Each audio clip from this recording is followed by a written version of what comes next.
नमस्कार दोस्तों, मेरा नाम है राहुल यादव और आप सभी का स्वागत है इन्वेस्ट राइट की एक नई वीडियो में। दोस्तों, आज की वीडियो में कुछ कमेंट्स मैंने पिक किए हैं जो आप ही लोगों के द्वारा मुझे भेजे जा रहे हैं। देखिए, कुछ कमेंट्स तो बहुत ही ज़्यादा कॉमन थे जिस पर स्पेशली आज की जो वीडियो है उन्हीं कमेंट्स पर है। देखिए, अगर आप लोग भी म्यूचुअल फंड से पैसा कमाना चाहते हैं लेकिन नहीं कमा पा रहे हैं, कारण क्या है? वैसे तो आप लोगों ने थंबनेल देखा होगा, इसको आप समझ गए होंगे टॉपिक को। देखिए, कुछ कारण होते हैं जिसकी वजह से हम लोगों को म्यूचुअल फंड में लॉस होता है। कारण वो क्या है उस पर हम लोग डिस्कस करेंगे। वीडियो है आपके लिए बहुत ही ज़्यादा इंफॉर्मेटिव, वीडियो को पूरा ज़रूर देखिएगा क्योंकि यहाँ की एक चीज़ मैं आप सभी को समझाऊंगा बिल्कुल सिंपल भाषा में। दोस्तों, वीडियो पसंद आती है लाइक ज़रूर किया कीजिए क्योंकि आपके एक लाइक से मुझे काफ़ी मोटिवेशन मिलता है, अगला टॉपिक बनाने में मुझे काफ़ी हेल्प होती है कि हाँ, लोगों को जो मैं टॉपिक बना रहा हूँ काफ़ी पसंद आ रहे हैं। तो चलिए शुरू करते हैं, बात करते हैं आज के टॉपिक पर। देखिए, ये 3 कमेंट्स हैं, तीनों ही आपको लगभग सेम ही देखने को मिलेंगे। तीनों में बता देता हूँ, समरी आपको बता देता हूँ। तीनों में यही कहना है इनका कि इन्होंने पीएसयू फंड में निवेश किया है, एसबीआई पीएसयू फंड में, लेकिन रिटर्न्स नहीं मिल रहे हैं। इनका कहना है कि पिछले 1-2 महीने से रिटर्न्स हमारे गिर गए हैं। तो क्या करना चाहिए? क्या हमें पैसा वहाँ से विड्रॉल कर लेना चाहिए या फिर बने रहना चाहिए? बने रहने की बात तो नहीं की गई है, केवल विड्रॉल करने की बात ही की गई है। जैसे कि पहला कमेंट है, इन्होंने 25,000 रुपये निवेश किए थे लेकिन फिलहाल में जो वैल्यू है वो 23,500 रुपये शो हो रही है। तो क्या इन्हें पैसा विड्रॉल कर लेना चाहिए? अब देखिए, इस कंडीशन में अगर पैसा विड्रॉल किया जाता है तो वाकई म्यूचुअल फंड में लॉस होगा। फिर यही बात आएगी निकल कर कि म्यूचुअल फंड में निवेश किया था लेकिन मुझे लॉस हुआ है। मैं कैसे मान लूँ कि म्यूचुअल फंड में प्रॉफिट होता है? लेकिन लॉस के पीछे का कारण क्या है उस पर लोग ध्यान नहीं देते हैं। देखिए, जब अभी मार्केट में इनका पैसा लो दिखा रहा है, इनका पैसे में कुछ गिरावट दिखा रहा है, तो ये विड्रॉल करने का टाइम बिल्कुल भी नहीं है। क्योंकि देखिए, म्यूचुअल फंड में पैसा अगर बनाना है तो सिर्फ पैसा निवेश नहीं करना है, आपको समय भी निवेश करना होगा, आपको पेशेंस रखने होंगे। जो ये पेशेंस रखेगा, समय निवेश करेगा, उसी को म्यूचुअल फंड से रिटर्न्स अच्छे मिलते हैं। देखिए, आपने अगस्त में पैसा लगाया, आप चाह रहे हैं कि सितंबर से ही आपको प्रॉफिट होना शुरू हो जाए। ऐसा पॉसिबल नहीं है, ऐसा ज़रूरी नहीं है कि अगले महीने से ही आपको प्रॉफिट शो हो जाए। ऐसा कुछ म्यूचुअल फंड्स में होता है कि जिनकी परफॉर्मेंस बहुत अच्छी चल रही है, आपने ऐसे टाइम पे निवेश किया था कि वो आगे भी प्रॉफिट ही आपको देता जा रहा है, लेकिन हो सकता है कि वो अगले साल उसमें आपको डाउनफॉल देखने को मिल जाए। इस म्यूचुअल फंड में आपको तुरंत पैसा निवेश करते ही थोड़ा सा गिरावट देखने को मिल गई। तो ये up and downs mutual fund में ना आपको हमेशा ही देखने को मिलेंगे। देखिए, अगर आपके अंदर पेशेंस है, आप कुछ समय दे सकते हैं म्यूचुअल फंड में निवेश करके, तो ही आप म्यूचुअल फंड में निवेश करें। मेरी पर्सनल आपसे एक सलाह रहेगी कि जब भी आप निवेश करें थोड़ा सा लंबे समय के लिए करें। तो वैसे मैं एसबीआई का जो पीएसयू फंड है इसके बारे में थोड़ा सा और डिटेल में आपको बताऊंगा, ताकि जो आपके मन में जो कन्फ्यूज़न चल रहे थे पैसा विड्रॉल करने के, वो अभी काफ़ी हद तक आपको मिल सके, दूर हो सके वो कन्फ्यूज़न आपके। उस पर बात करते हैं। देखिए, थोड़ा सा फंड को समझिए, होल्डिंग्स को समझिए, पैसा हमारा निवेश आखिर किया कहाँ जा रहा है। देखिए, पावर ग्रिड कॉरपोरेशन है, गेल है, भारत पेट्रोलियम कॉरपोरेशन है, भारत इलेक्ट्रॉनिक्स है, एनटीपीसी है, एनएमडीसी है, एसबीआई लाइफ इंश्योरेंस है और पेट्रोनेट एलएनजी है। सारी बढ़िया कंपनियां हैं। ऐसा नहीं है कि कोई कंपनी बहुत ख़राब है जिसमें हमारे पैसे को निवेश कर दिया गया है। सारी कंपनी आपको सुनी सुनाई ही देखने को मिलेगी। कोई भी ऐसी कंपनी नहीं है कि जो बहुत छोटी कंपनी है उसमें आपका पैसा निवेश है। पीएसयू फंड है, पब्लिक सेक्टर की जो कंपनी है उन्हीं में मेजर पैसा आपका निवेश किया जाता है। गवर्नमेंट का फोकस भी है पीएसयूज़ पर, तो फ्यूचर में जो आपको रिटर्न है वो अच्छे मिलने के चांसेस बहुत हैं। समझिए कैसे। देखिए, मैक्सिमम पैसा आप देखेंगे ध्यान से तो एनर्जी का सेक्टर आपको ज़्यादा दिखाई देगा। अब एनर्जी के सेक्टर में ज़्यादा निवेश होने से, देखिए, एनर्जी की ज़रूरत तो हमें फ्यूचर में भी पड़नी है। ऐसा नहीं है कि एकदम से हम एनर्जी वाले सेक्टर को बिल्कुल अलग साइड कर देंगे कि यहाँ से रिटर्न्स नहीं बनेंगे, ऐसा बिल्कुल नहीं है। एनर्जी की ज़रूरत हमें हर एक क्षेत्र में पड़ती है, तो एनर्जी के सेक्टर से जो रिटर्न्स हैं वो फ्यूचर में मिलने के चांसेस बहुत ज़्यादा हैं। देखिए, एक चीज़ और देखिए, टॉप नंबर ऑफ होल्डिंग्स कितनी है? 23 है। 23 कंपनियों में पैसा आपका निवेश किया जा रहा है। टॉप 5 कंपनीज़ में 43% है, टॉप 10 कंपनीज़ में 63% है। जिसमें सबसे ज़्यादा एक्सपोजर रखा गया है वो स्टेट बैंक ऑफ इंडिया में रखा गया है। तो एसबीआई में आपका पैसा ज़्यादा निवेश किया जा रहा है। सेक्टर्स कितने हैं? टोटली 7 सेक्टर्स पर ये फंड फोकस कर रहा है। टॉप 3 सेक्टर्स हैं, टॉप 5 सेक्टर हैं। Sector with highest exposure energy, जैसा मैंने आपको बताया भी, एनर्जी का सेक्टर ज़्यादा देखने को मिल रहा है। आपका लगभग 39% जो पैसा है वो एनर्जी के सेक्टर में ही निवेश किया जा रहा है। तो इसलिए बहुत जल्दी घबराने की ज़रूरत नहीं है। रिटर्न्स पर भी बात करूँगा। देखिए आप लोगों ने जो रिटर्न्स देखे, देखिए पिछले 1 महीने में -5% गया, पिछले 3 महीने में -1.1% इसने रिटर्न्स दिए पिछले, लेकिन 6 महीने में इसी फंड ने 21% के रिटर्न्स भी दिए हैं। वहीं पिछले 1 साल में 62% के रिटर्न्स भी इसी म्यूचुअल फंड ने दिए हैं, और पिछले 3 साल में 40 है, और पिछले 5 साल में 28% के रिटर्न्स भी इसी म्यूचुअल फंड ने जनरेट किए हैं। तो जब ये म्यूचुअल फंड पॉजिटिव रिटर्न्स देते हैं तब कोई भी कमेंट नहीं करता कि सर आपने ये फंड बताया था तो ये बहुत अच्छे मुझे रिटर्न्स दे रहा है, इसके लिए आपका धन्यवाद। लेकिन जैसे ही रिटर्न्स गिरते हैं उसके बाद लोग कमेंट्स करते हैं कि सर ये म्यूचुअल फंड रिटर्न्स नहीं दे रहा है, अब हम क्या करें, पैसा निकाल लें, क्या करें। देखिए एक जनरली बात भी आपसे कहना चाहूँगा, जब खुशी हो तो बहुत ज़्यादा खुश नहीं होना चाहिए, और जब दुख हो तो बहुत ज़्यादा दुखी भी नहीं होना चाहिए। अभी आपके रिटर्न्स गिर रहे हैं तो ऐसी हड़बड़ाहट में आपको पैसा विड्रॉल करने से कोई बेनिफिट नहीं होगा। जैसे कि एक सर का कमेंट था 25,000 के निवेश पे 23,500 रुपये के आसपास वैल्यू दिखा रहा है, तो ये लॉस ही लेकर आप जाएंगे। इससे तो अच्छा है कि आप इस फंड में बने रहें।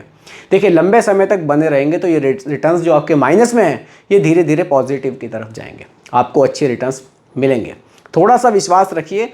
होल्डिंग्स मैंने आपको दिखाई, अच्छी कंपनियों में होल्डिंग्स हैं। अगर कंपनियां अच्छी नहीं हैं जिनमें पैसा निवेश किया जा रहा है तब हम मान सकते हैं कि पैसा हमें निकाल लेना चाहिए। और सर देखिए लॉस की अगर मैं बात करूं, लॉस भी कितना होगा।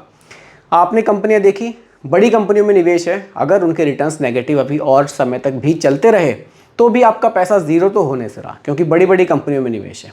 23,500 दिखा रहा है, 20,000 चला जाएगा, ज़्यादा से ज़्यादा कितना डाउन जाएगा। लेकिन अगर आप बने रहेंगे, थोड़ा सा आपने रिस्क ले लिया है, थोड़े दिन टाइम आप बने रहेंगे तो हो सकता है कि रिटर्न्स आपको बहुत अच्छे देखने को मिले। इसलिए बार बार स्विच करने से कोई फ़ायदा नहीं है, थोड़े टाइम के लिए बने रहिए।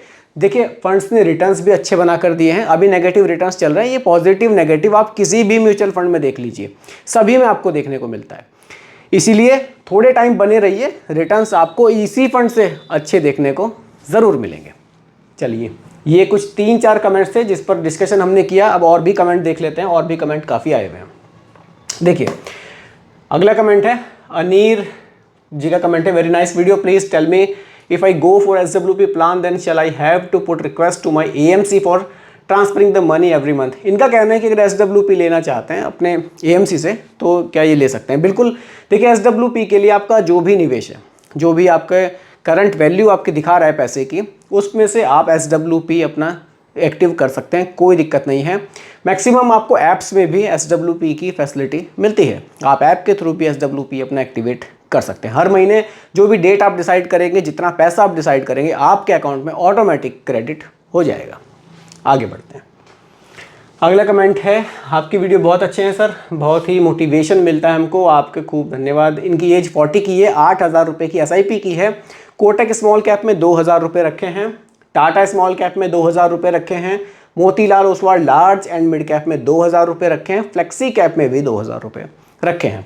अच्छी बात यह है कि पराग पारिक का फ्लेक्सी कैप इन्होंने ले लिया है। अब पराग पारिक का फ्लेक्सी कैप अच्छा इस समय पे क्यों है, क्योंकि स्मॉल कैप में लोकेशन ज़्यादा है। देखिए Kotak small cap, Tata small cap, ये तो है ही स्मॉल कैप म्यूचुअल फंड्स, लेकिन जो मोतीलाल ओसवाल का लार्ज एंड मिड कैप है, इसमें भी एक बड़ा पोर्शन स्मॉल कैप में इनके फंड मैनेजर ने रखा हुआ है। तो स्मॉल कैप में आपका एक्सपोजर काफ़ी बढ़िया है। बाकी आपने फ्लेक्सी कैप ले लिया है पराग पारिक का, यहाँ अच्छी बात यह है कि यहाँ लार्ज कैप में लोकेशन ज़्यादा है, तो आपका जो पोर्टफोलियो है वो ठीक ठाक है। ड्यूरेशन आपकी बहुत अच्छी है सर, क्योंकि आप 15 से 20 साल के लिए अपनी SIP को कंटिन्यू कर रहे हैं, इसलिए कोई दिक्कत नहीं है। 15 से 20 साल के लिए ये पोर्टफोलियो आपका बहुत सही है। अगर आप इन फ्यूचर अपनी SIP के अमाउंट को बढ़ाते हैं तब आप इसमें क्या कर सकते हैं, लार्ज कैप को भी ऐड कर सकते हैं, तो आपका पोर्टफोलियो काफ़ी बढ़िया रहेगा। वैसे इसको भी आप कंटिन्यू चलाएंगे, ये भी रिटर्न्स आपको अच्छे बना कर देगा। बाकी आपका कहना है कि कैलकुलेशन करके बताइए कितना बन जाएगा। देखिए कैलकुलेशन करके मैं आपको बता सकता हूँ, SIP कैलकुलेटर है, कोई दिक्कत नहीं है। रिटर्न्स की बात है मेनली। अभी के टाइम में रिटर्न्स सभी फंड्स के बहुत अच्छे आ रहे हैं, लेकिन क्या फ्यूचर में भी इतने अच्छे आएंगे, इसकी गारंटी नहीं है। एक औसत रिटर्न्स पर बात कर सकते हैं, मानकर चल सकते हैं कि हमें फ्यूचर में 15-16% के रिटर्न्स अगर मिल जाएं तो हम कितना यहाँ से वेल्थ जनरेट कर सकते हैं। देखिए SIP अमाउंट आपका 8,000 रुपये महीने का है, 8,000। मैं रिटर्न्स, क्योंकि स्मॉल कैप में एक्सपोजर ठीक ठाक है, 16% भी अगर हमें मिल जाता है हो सकता है कि आपको ज़्यादा ही मिले, क्योंकि जिस तरह से ग्रोथ हम आजकल देख रहे हैं तो म्यूचुअल फंड के जो रिटर्न्स है वो फ्यूचर में बहुत ज़्यादा आपको देखने को मिल सकते हैं। देखिए 19,20,000 के निवेश पर लगभग 1,20,00,000 रुपए तक की वैल्यू आपको देखने को मिल सकती है, अगर रिटर्न्स आपको 16% के मिलते हैं। रिटर्न्स बढ़ेंगे तो ये पैसा आपका और भी बढ़ेगा। चलिए वापस से आते हैं अपने कमेंट पर और अगले कमेंट पर बात करते हैं। चलिए, इनका सर का कहना है कि मेरे एक रिलेटिव रिटायर्ड हुए हैं, उनको 4 लाख रुपए लमसम इन्वेस्ट करना है, कौन से फंड में करना चाहिए? सर ये तो बहुत अच्छी बात है, आप अपने रिलेटिव के लिए सवाल कर रहे हैं। लोग तो ऐसे मैंने देखे हैं कि रिलेटिव को बताते ही नहीं है कि पैसा कहाँ निवेश करें, खुद से अपना पैसा निवेश करते हैं, किसी के साथ शेयर ही नहीं करते हैं। ये बहुत अच्छी बात है, आप बहुत अच्छे आदमी हैं जो अपने रिलेटिव के लिए भी आपने कमेंट किया। देखिए सर, रिटायरमेंट का पैसा है, मैं तो कहूँगा बहुत ज़्यादा रिस्क में पैसे को निवेश आप ना करें तो बेहतर होगा, क्योंकि रिस्क लेने के लिए एक टाइम पीरियड हमें लंबा मिलना है तो वो ठीक रहता है। क्योंकि देखिए मान लीजिए हमने अभी पैसा निवेश किया, हो सकता है कि मार्केट हमारी थोड़ा बहुत गिरावट मार्केट में आ जाए, कुछ करेक्शंस मार्केट में आ जाएं, तो पैसा हमारा डाउन हो जाएगा। लेकिन अगर हमारे पास ड्यूरेशन अच्छी है, हमने निवेश ही 15 साल के लिए किया हुआ है, तो उस अप एंड डाउन्स का हमारे ऊपर कोई फ़र्क नहीं पड़ेगा। लेकिन जो रिटायरमेंट का पैसा है, जब हम उसको निवेश कर रहे हैं तो वाकई हमारे ऊपर फ़र्क पड़ेगा अगर मार्केट में गिरावट आएगी। तो कोशिश करनी है कि जिस म्यूचुअल फंड में कम रिस्क हो उसमें हमें निवेश करना चाहिए। अब उस पर भी बात कर लेते हैं कि कौन से म्यूचुअल फंड है जिसमें रिस्क कम मिलता है। देखिए जैसे कि मैंने टाइप्स ऑफ म्यूचुअल फंड्स के बारे में भी आपको बताया था, आप चाहें तो पिछली वीडियो जाकर मेरी देख सकते हैं, कल या परसों की ही वो वीडियो है मेरी, उसमें मैंने बताया कि किसके लिए कौन सा म्यूचुअल फंड बढ़िया हो सकता है। फिलहाल मैं आपको बता देता हूँ, हाइब्रिड म्यूचुअल फंड्स आप देख सकते हैं, ये काफ़ी शानदार म्यूचुअल फंड्स हैं, क्योंकि ये आपका पैसे का कुछ हिस्सा गवर्नमेंट सिक्योरिटी में रखेंगे और कुछ पैसा आपका स्टॉक मार्केट में डालेंगे। स्टॉक मार्केट का जो पैसा होगा उस पर रिस्क रहेगा, जितना पोर्शन आपका गवर्नमेंट सिक्योरिटीज़ में रहेगा वो रिस्क फ्री रहेगा। तो एक कॉम्बिनेशन आपको ठीक ठाक मिल जाएगा यहाँ पर। जैसे कि कंजर्वेटिव हाइब्रिड फंड्स हैं, ये आपका पैसे का लगभग 70% जो आपका पैसा है वो आपका गवर्नमेंट सिक्योरिटीज़ में रहेगा, बाकी का जो पैसा है वो आपका स्टॉक्स में निवेश करेंगे, वहाँ से रिटर्न्स जनरेट करेंगे। इस कैटेगरी के जो रिटर्न्स हैं औसत, वो लगभग 9.79% के हैं। अगर आपको लगता है कि ये रिटर्न्स कम हैं और आप इससे ज़्यादा रिस्क ले सकते हैं, तो आप एक कैटेगरी और देख सकते हैं, उस पर मैं बात कर लेता हूँ। देखिए दूसरी कैटेगरी आप ये देख सकते हैं, डायनेमिक एसेट एलोकेशन। इस कैटेगरी का बेनिफिट ये है कि यहाँ कितना परसेंट गवर्नमेंट सिक्योरिटीज़ में रखना है और कितना परसेंट हमारा स्टॉक मार्केट में रखना है, ये फंड मैनेजर डिसाइड करेंगे मार्केट कंडीशन को देखते हुए। इस कैटेगरी का जो औसत रिटर्न है वो 14.49% है। पैसा यहाँ भी आपका कुछ हिस्सा गवर्नमेंट सिक्योरिटीज़ में ज़रूर रखा जाएगा। ज़्यादा पैसा आपका ज़रूरी नहीं है कि ज़्यादा गवर्नमेंट सिक्योरिटीज़ में रहे या ज़्यादा आपका स्टॉक्स में रहे, ये फंड मैनेजर डिसाइड करेंगे, लेकिन गवर्नमेंट सिक्योरिटीज़ में पैसा रखा ज़रूर जाएगा। तो ये कुछ म्यूचुअल फंड्स हैं जिनको आप देख सकते हैं, अपने रिस्क लेने की क्षमता के हिसाब से आप अपना म्यूचुअल फंड सिलेक्ट कर सकते हैं। तो दोस्तों ये कुछ कमेंट्स थे जो मैंने आज की वीडियो के लिए पिक किए थे। उम्मीद करता हूँ कि सभी के जो टॉपिक्स थे वो पूरी तरह से क्लियर हुए होंगे। अगर आपके मन में भी कोई कन्फ्यूज़न हो किसी भी तरह का, आप लोग भी कमेंट कर सकते हैं, आपके टॉपिक पर भी वीडियो में ज़रूर बनाऊंगा।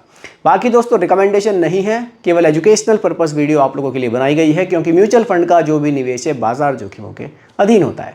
बाकी वीडियो पसंद आई हो लाइक शेयर ज़रूर कीजिएगा, और मेरे चैनल पर अगर आप नए हैं इसको भी सब्सक्राइब आप ज़रूर कीजिएगा।